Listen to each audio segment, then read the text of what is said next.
వేద పండితులచే శుభకార్యాలు పూజలు హోమాలు జాతకాలు ఆఫీస్ పూజలు చేయించుట కొరకు పూజారీస్.com. నమస్తే, నేను మీ జాహ్నవి. మనతో ఉన్నారు మన వనజ రామిశెట్టి అక్క. అయితే శ్రావణ మాసంలో 2వ శుక్రవారం నాడు అందరం కూడా వరలక్ష్మి వ్రతాన్ని నిర్వహించుకుంటూ ఉంటాం కదా. మరి వనజక్క కొత్త కోడలతో వరలక్ష్మి వ్రతాన్ని ఏ విధంగా చేయిస్తుంది, అసలు ఏంటి ఆ రోజు చేయవలసిన విధి విధానాలు, పూర్తి వివరాలు వనజక్క మాటలు కనుక్కుందాం. నమస్తే వనజక్క. నమస్తే జాహ్నవి. అయితే వనజక్క, కొత్తగా కోడలు వచ్చేసింది. ఇంకా తెలియని వాళ్ళు ఏంటే, అవునా అంత పెద్ద కొడుకున్నాడా అని అంత అలా ఉన్నారు. అయితే మరి కొత్త కోడలికి మొదటి సంవత్సరం వరలక్ష్మి వ్రతం మరి ఏ విధంగా చేస్తున్నారు, అసలు సింపుల్ గా చేసుకోవాలనుకునే వాళ్ళకి మీరు ఇచ్చే సలహాలు సూచనలు ఏంటి? అంటే ఇప్పుడు కొత్త కోడలు వచ్చింది కాబట్టి ఇంటికి తనకి మా పద్ధతులు అన్ని చెప్పాలి కదా. నెంబర్ 1 అయితే ఏమేం చేస్తాము అని. అయితే ఒక్కొక్కరితో ఇప్పుడు వరలక్ష్మి వ్రతం అంటే ఇలాగే చేయాలి, ఇంతే గ్రాండ్ గా చేయాలి, ఇలాగే చేయాలని చాలా మంది అనుకుంటూ ఉంటారు. వరలక్ష్మి వ్రతం అంటే బంగారం ఖచ్చితంగా కొనుక్కోవాలి, వరలక్ష్మి వ్రతం అంటే లక్ష్మీదేవి ముందు ఫోటోకి చుట్టూరు డబ్బులతో దండలు వేసేసే వాళ్ళు ఉంటారు. సో ఇవన్నీ కాకుండా మనం మామూలుగా చేసుకోవచ్చు యాక్చువల్ గా ఈ పూజ ఏదైతే ఉందో. కాబట్టి హంగు ఆర్భాటం ఒక్కసారి అంటే చేసుకోవచ్చు. లక్ష్మీ అమ్మవారికి మనం ఎంత పెడితే, నేను ఒక దగ్గర ఎక్కడో చదివాను అనమాట, మనం ఎంత ఇస్తూ ఉంటామో అంత మనకి అమ్మవారు ఇస్తూ ఉంటారు. అంటే ఎవరికైతే ఇవ్వాలో వాళ్ళకి ఇచ్చినప్పుడు మనకి అదే అంతకు డబుల్ మనకి వెనక్కి వస్తుంది అనమాట. అదే పద్ధతిలో చాలా మంది లక్ష్మీ రూపు కొనుక్కోలేము, అది ఇది చాలా డౌట్స్ ఉంటూ ఉంటాయి. అయితే నేను లక్ష్మీ రూపు ఫస్ట్ కొత్త కోడలు కాబట్టి డెఫినెట్ గా ఒకసారి కొనాలనిపిస్తుంది కదా మనకి. దాని తర్వాత నుంచి అదే రూపుని ప్రతి సంవత్సరం పాలల్లో పెట్టి వాడుకోవచ్చు. కొంతమంది అదే లక్ష్మీ రూపులు అలా పోగేసి ఒక 21 years అలా అయిపోయిన తర్వాత దాంతో కాసుల పేరు అవి చేయించుకుంటూ ఉంటారు. సో ఇలా అన్ని ఒక్కొక్క పద్ధతి ఒక్కొక్కటి ఉన్నది. అయితే ఇప్పుడు ఈసారి మేం చేసేదానికి రెగ్యులర్ గా నేను అన్ని కొంటూ ఉంటాను. నేను చేసే పద్ధతి మాత్రమే, ఇది ఎక్కడో రూల్స్ చెప్పారు అవి ఇవి కాదు. అంటే కొన్ని మనం చేస్తూ కొంచెం నమ్ముతాం కదా. సో అలాగే ఈసారి ఏం చేసామంటే లక్ష్మీ అమ్మవారికి ప్రీతికరమైన అన్ని అనమాట. ఎవరైతే బంగారం ధర బాగా పెరిగిపోయింది కదా, ఎవరైతే రూపు కొనుక్కోలేము అనుకున్న వాళ్ళు, ఇది నేను ఇక్కడ పెట్టాను చూడు, ఇప్పుడే షాపింగ్ కి వెళ్ళొచ్చా యాక్చువల్ గా. అదే నేను చూసాను ఇవన్నీ, సో అన్ని తీసుకొచ్చి పెట్టారు కదా. షాపింగ్ కి వెళ్ళి వరలక్ష్మి షాపింగ్ అవన్నీ కంప్లీట్ చేసుకుని ఇప్పుడు ఏంటంటే లక్ష్మీ అమ్మవారికి రూపు పక్కన రూపు కొనుక్కోలేని వాళ్ళు ఎవరన్నా ఉంటే గనక నో ప్రాబ్లం అండి, పాత రూపుని కూడా కట్టేసుకోవచ్చు. లేదా ఒక పసుపు కొమ్మని లక్ష్మీ స్వరూపంగా భావించి పూజ అయిపోయాక అది మెడలో కట్టుకోవచ్చు. అది కాకుండా ఇంకా అమ్మవారికి ప్రీతికరమైనవి ఏంటంటో చూద్దాం. అమ్మవారికి ఏంటి ప్రీతికరం? శుచి శుభ్రత ఫస్ట్. ఓకే, అవి ఏమైనా ఉంటే అన్ని చక్కగా దులిపేసుకొని ఇల్లుని ఆ పూజా స్థలం ఏదైతే ఉందో అది ఎంత బాగా, అప్పుడు పేడతో అలికే వాళ్ళం, ఇప్పుడు అలా లేదు కాబట్టి జాజితో అలికి చక్కగా మంచి ముగ్గులు రంగుల ముగ్గులు పెట్టండి. పెట్టిన తర్వాత ఈసారి శుక్రవారం ఏకాదశి తోటి కలిసి వస్తుంది కాబట్టి లక్ష్మీనారాయణ ఇద్దరు ఫోటో పెట్టి పూజ చేయండి సార్. లక్ష్మీ అమ్మవారికి అన్ని మీరు ఎలా అయితే పూజ చేస్తారో వరలక్ష్మి వ్రతం కథ అవన్నీ చదివేసిన తర్వాత అమ్మవారికి ముందే కథ చదవడం కంటే ముందే అమ్మవారికి కుంకుమ పువ్వుతోటి కలిపిన పాలతోటి అభిషేకం చాలా శ్రేష్టం అన్నమాట. దాని తర్వాత ఉత్తి పంచదారతోటి నేను చేసే పద్ధతి మాత్రమే చెప్తున్నాను. అయితే ఈ పంచదారతోటి అభిషేకం చేస్తాను. అమ్మవారికి తెలుపు వర్ణం అన్నా ఎరుపు వర్ణం అన్నా చాలా ఇష్టం. అయితే అమ్మవారికి దీపారాధన మాత్రం ఎరుపు ఒత్తులతో చేస్తాను వరలక్ష్మి వ్రతం రోజు. ఎరుపు ఒత్తులు అమ్మవారికి ఎరుపు ఇష్టం కాబట్టి ఎరుపు ఒత్తులతోటి చేస్తూ ఉంటాను. ఎరుపు పసుపు ఒక పూట పసుపు. అంటే ఎరుపు ఒత్తులతో చేయడం వల్ల ఫలితం ఏంటి? అమ్మవారికి ఇష్టమైన రంగు ఎరుపు అన్నమాట. సో ఆదివారం పూటను లక్ష్మీ అమ్మవారికి చేసేటప్పుడు నేను ఎర్రటి ఒత్తులు లేకపోతే లోటస్ మన కమలా ఒత్తులు అంటాం కదా, వాటితోటి అరటి నారతోటి ఒత్తులు వీటితోటి పెడుతూ ఉంటాం. సో అలా అలవాటు అయిపోయింది. సో మన ఇష్టం, మనం ఎంతగా అంటే మన ఇంటికి అమ్మవారు వరలక్ష్మి వ్రతం రోజు వచ్చినప్పుడు మనం ఏదో కొంచెం డిఫరెంట్ గా చేయాలనుకుంటూ ఉంటాం కాబట్టి ఎర్ర వత్తుల్ని రెగ్యులర్ గా నేను అమ్మవారి దగ్గర వాడుతూ ఉంటాను. అలాగే ఈ శ్రీఫలాలు ఇవి చిన్నటివి కదా, కొబ్బరికాయలా? శ్రీఫలం చిన్నవన్నమాట. ఈ శ్రీఫలాలు కూడా వరలక్ష్మి వ్రతానికి నేను తీసుకుంటాను. ఈసారి కొత్త కోడలు వచ్చింది కాబట్టి అమ్మాయికి చూపించాలని ఇవన్నీ తీసుకున్నాను అనమాట. అయితే ఈ శ్రీఫలం వల్ల చాలా ఆరోగ్యపరంగా కూడా చాలా బెనిఫిట్స్ ఉంటాయి అన్నమాట.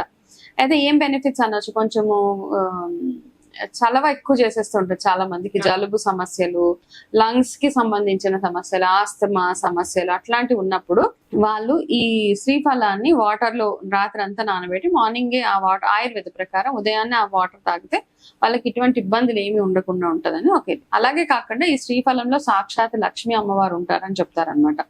సో వీటిని ఏం చేస్తారంటే పూజ, అమ్మవారికి పూజ చేసి మనం అష్టోత్తరాలు చదివేటప్పుడు ఇక్కడ నేను ఏవేవేదో చాలా పెట్టాను, ఇవన్నిటితోటి అమ్మవారికి సమర్పిస్తూ ఉండండి. ఇవన్నీ 11 తెచ్చుకున్నాం.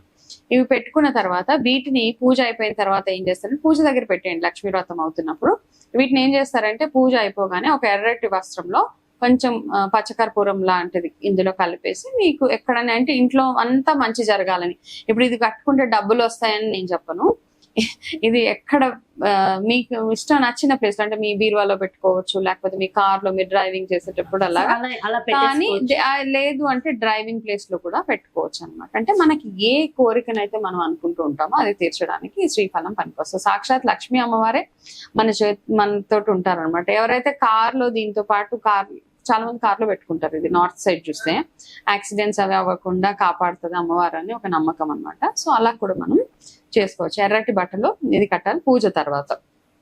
దాని తర్వాత ఇవి గవ్వలు, లక్ష్మీ గవ్వలు అంటే అన్ని 11 లక్ష్మీ గవ్వలు ఇట్లా పసుపు రంగులో ఉంటాయి గవ్వలు. ఈ గవ్వలు అంటే ఇంకా అమ్మవారు ఏమంటారంటే మన పూజ అంతా అయిపోయాక అమ్మవారు వచ్చి గవ్వలతో ఆడుకుంటారని చెప్తారు మా అత్తయ్య గారు. గవ్వలు ఖచ్చితంగా అక్కడ పెట్టండి, అమ్మవారు వచ్చి గవ్వలతో ఆడతారు. సో అది నమ్మకం, పెద్దవాళ్ళకి వాళ్ళకి ఒక నమ్మకం ఉంటుంది. నిజం. సో ఈ గవ్వలు ఉంటే కూడా మన ఇంట్లో ఆర్థికంగా ఎటువంటి ఇబ్బందులు లేకుండా ఈ గవ్వలు ఉంటాయని, ఇవి కూడా పూజ అయిపోయిన తర్వాత ఏదైనా ఒక మంచి డబ్బాలో క్లీన్ గా ఉండే ప్లేస్ లో ఇవి పెట్టుకోండి, లేదా ఎర్రటి వస్త్రంలో కట్టి మీ బీరువాలో కానీ బిజినెస్ ప్లేస్ లో కానీ ఇవి పెట్టుకోవచ్చు. అలాగే ఇవి లోటస్ తామర పువ్వు గింజలు, ఇవి ఈ గింజల్ని కూడా తెచ్చుకొని చక్కగా అమ్మవారి దగ్గర పెట్టి పూజ చేసిన తర్వాత ఈ గింజల్ని మనం మనసులో ఒక కోరిక అనుకొని నీళ్ళల్లో వేసినా పెరుగుతాయి అనమాట. చిన్న కుండీ తెచ్చి, ఈ ప్రొసీజర్ తెలుసు కదా, ఇసుక వేసి అందులో ఈ గింజలు వేస్తే కొన్ని రోజులకి ఇవి చక్కగా పెరుగుతాయి. చిన్న మొక్కలాగా వస్తుందా? పువ్వులు వచ్చేస్తాయి, ఇంట్లో పెంచొచ్చు. సో చూడండి అలా కూడా చక్కగా చేసుకోవచ్చు. వాటర్ అప్పుడప్పుడు మధ్యలో ఎప్పుడైనా మారుస్తూ ఉంటే సరిపోతుంది. ఇవి ఇంపార్టెంట్ గా గురిగింజలు అనమాట. ఈ గురిగింజలతోటి గింజలు అంటారు. అయితే ఇవి చాలా రంగుల్లో ఉంటాయి, కాకపోతే అమ్మవారు పూజ చేసేటప్పుడు ఇట్లా ఎరుపు నలుపు ఉన్నవే తీసుకొని వస్తారు. దీంట్లో మెడిసినల్ ఇవి కూడా చాలా ఉన్నాయి యాక్చువల్గా. ఈ గురిగింజలు ఏం చేస్తారంటే బాగా అరగదీసి తలకు పెట్టుకునే వాళ్ళు. ఇంకా అంటే ఇప్పుడు చేయకండి, నేను అది వేరే వీడియో చేస్తాను ఎట్లా వాడొచ్చు హెయిర్ గ్రోత్ కి అన్నది, తర్వాత ఇంకొక వీడియో చేస్తాను. సో అది ఈ గురిగింజలు కూడా అమ్మవారికి చాలా, ఇది అమ్మవారికి దీంతో పూజ చేస్తే మన ఇంట్లో వచ్చే ఆటంకాలు ఏవైతే ఉంటాయో ఆర్థిక పరంగా బిజినెస్ లో ఏదైనా అడ్డంకులు అవన్నీ ఉంటే అవన్నీ తొలగిపోతాయని ఈ గురిగింజలతోటి అనుకుంటూ, అమ్మ మా ఇంట్లో వచ్చేటువంటి సమస్యల నుంచి మమ్మల్ని బయటపడే తల్లి అనుకుంటా ఈ గురిగింజలు కూడా అమ్మవారికి సమర్పించి వీటిని కూడా తర్వాత సేఫ్ ప్లేస్ లో తర్వాత పెట్టేసుకోవచ్చు అనమాట. తర్వాత అతి ముఖ్యమైనవి గోమతి చక్రాలు. గోమతి చక్రాలు అంటే సాక్షాత్తు లక్ష్మి విష్ణుమూర్తి అంటారు అన్నమాట. కాబట్టి ఈ గోమతి చక్రాలను లక్ష్మీ గవ్వల్ని మాత్రం ఖచ్చితంగా 11గా తెచ్చుకోండి. ఇవి తెచ్చి అమ్మవారి దగ్గర పూజ చేసి, ఇంతకుముందు మేము గోమతి చక్రాలకు సంబంధించి చాలా వీడియోస్ చేసాం, ఏదైనా రకరకాల సమస్యలు ఉన్నప్పుడు ఎట్లా వాడాలి గోమతి చక్రాలు అని. సో ఇవి ఎప్పుడు ఇంట్లో ఉంటే ఇవన్నీ అన్నమాట. ఇప్పుడు ఇక్కడ నేను పెట్టినవన్నీ ఇంట్లో ఉంటే లక్ష్మీ నిలయం అని అంటారు. ఇంట్లో పూజ గదిలో అలా పెట్టి ఉంచినా పర్లేదా? పూజ ఏమైనా చేయాలి? పర్వాలేదు, ఇవన్నీ మనకి అలా స్టోర్ అన్నమాట, ఇంట్లో అట్లా ఉండాలి. అంటే ఇవి పాడవడము అలాంటివి ఏమి ఉండవా? అంటే మంచి క్వాలిటీ తెచ్చుకుంటే ఏం పాడవు. నేను అందుకే ఏమన్నాను, వీటిలో కాస్త పచ్చకర్పూరం వేసి పెట్టేమని. ఎప్పుడైనా అట్లా పాడైపోయి పురుగు పట్టేస్తే ఏం చేస్తామంటే తీసుకెళ్లి నీళ్ళలో వేసి. అంతేగాని అదేదో అశుభం ఏమీ లేదు, ఎందుకంటే ప్రతి వస్తువు తెచ్చుకోవచ్చు. సో బేసిక్ గా ఏంటంటే మా కోడలకి ఇవన్నీ ఇలా నేను చేశాను కాబట్టి, సో ఇప్పుడు మీ కొత్త కోడల కోసం కూడా చక్కగా అన్ని కొనేసి, అవును తనకు కూడా తెలవాలి కదా ఏమేమి చేస్తారు అనేసి. అంటే ఇది చాదస్తమో మూఢనమ్మకము కాదు, మనం చేసుకునే చిన్న పద్ధతి అంతే.